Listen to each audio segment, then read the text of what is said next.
Good day, everyone. So, hope you're doing really well. Pardon if I sound a bit nasally and stuff. I'm currently sick, and I've got someone also taking care of me, so you'll perhaps hear some background noise. But I definitely quickly wanted to make this video and talk about the Genshin Impact 5.0 live stream. It is really awesome to see it. It was great to get the devs talking a bit about it, talking about some of the common player experiences that they see we all go through and how they're trying to fix it. And ultimately, I think this was very, very successful, very, very hype stream from my perspective. And I want to talk a bit at the end about the music as well, because I think this has also been a very, very good highlight. So when it comes to the, oops, that is me editing, sorry. When it comes to the live stream itself, you guys can see here that we had a number of cool things that are coming out.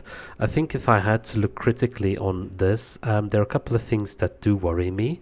So for instance, we get the weapon banner pity being reduced to 1 point, but that seems a bit like disingenuous to those of us that already spent like quite a bit on previous banners.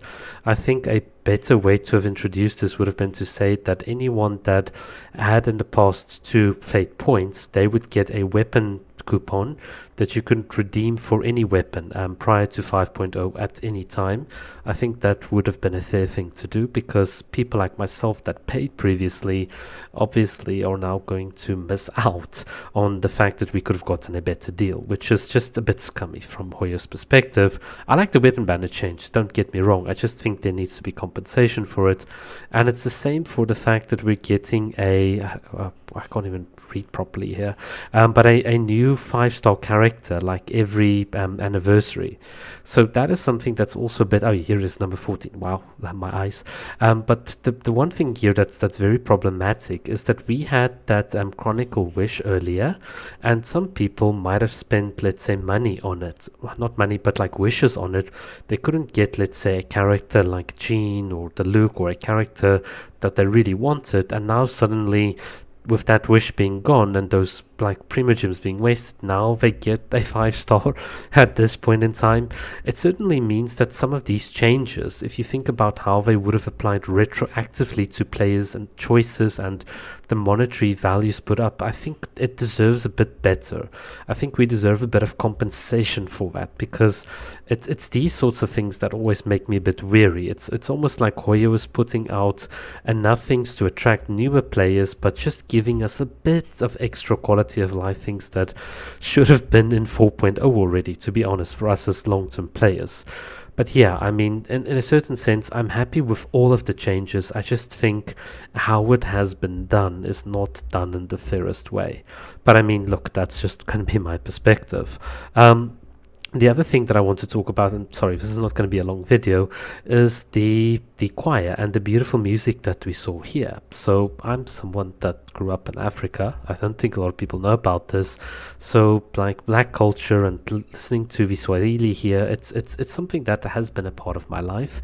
It was very nostalgic listening to all of this, and it was very good to also to see some other instruments. I think, yeah, this lady right here playing this flute. I mean, this is not something I've heard of before, but there were a couple of unique instruments that I also heard, and it was absolutely beautiful. This is the thing that I spoke about a month ago here on my Twitter, where I said, you know, Hoyo puts an effort, like when it comes to culture, because they pay actual people, musicians, playing actual instruments from actual cultures in a musical performance that is in production quality better than a lot that we've seen from any other gaming company, and they do allow you to view it for free.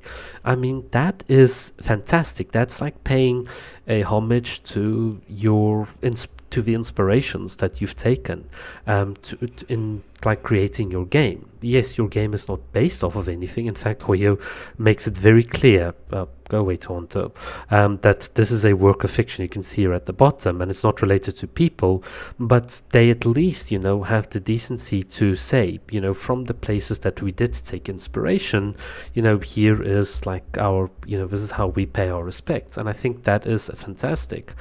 Some people will disagree with me. I think people like the Genshin Scientist, Dish, So Jeff, all of these people are very stuck up in wanting Hoyo to represent people in the game, which is like saying, oh yeah, we're going to give you your cultural representation that you need to gamble for, which is kind of ironic. But I think they don't have the life experience to understand that I want to feel culture. I want to see people. I want to like hear people. Like if I go around to my home country, if I go back and I show to people this person singing, they're gonna love it. But if I show them a game with a black character in, they're gonna be like, so what do I do with that? There's a difference there. There's a human element, and I think people miss it. They don't understand it. So from my perspective, Genshin Impact is free. Where's a let's see if we can find a character. Genshin is free to put in characters that are pink, blue, white. I don't care what they put into the game. And we as players are free to tell them, hey, we would like to see characters of this skin tone or of this variety, or perhaps characters with more tails or wings, or we can all make our requests and so on to Hoyo known. But we can't demand it precisely because it is a fictional story. It's not based off of any real person's history. And I think that is the part that so many people just don't understand. And the big reason people want persons of color is because Hoyo takes and they don't give back. But that's nonsense, because we've already seen a good example of Hoyo paying people. They didn't just profit off of the people's cultures, they actually showcased it, which defeats that entire argument. But yeah, guys, that's what I have to say. I really can't go on for any longer. I'm sorry. But just in summary, happy about the music, happy about the live stream. I do think some of these things are overdue, but also how it's been done is a bit unfair. But that is it. I'm looking really forward to Natlan. I think it's going to be an awesome time. Keep